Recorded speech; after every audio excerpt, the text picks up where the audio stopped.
আসসালামু আলাইকুম রহমতুল্লাহি ওয়া বারাকাতুহু। প্রিয় দর্শক, আজকে পবিত্র জুমা, মুসলিম উম্মার একটি চির আকাঙ্ক্ষিত পুণ্যময় দিন। শুধু তাই নয়, দিন শেষে আমাদের জন্য যে রাত্রি অপেক্ষা করছে, এটি আরও একটি মহিমান্বিত দিন এবং গুনাহ মাফের একটি রাত।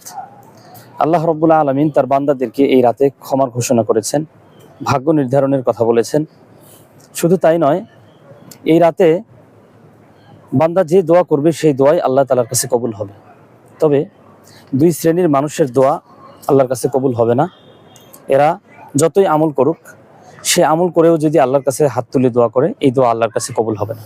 সেই দুই শ্রেণীর মানুষ হলো যারা মুশরিক, অর্থাৎ শিরকে যারা লিপ্ত থাকে, এই শ্রেণীর মানুষ দোয়া করলে আল্লাহর কাছে কবুল হবে না।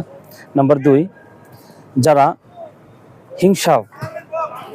হিংসা বিদ্বেষ লালন করে, মানুষের প্রতি হিংসা বিদ্বেষ করে, এই ধরনের মানুষের প্রতি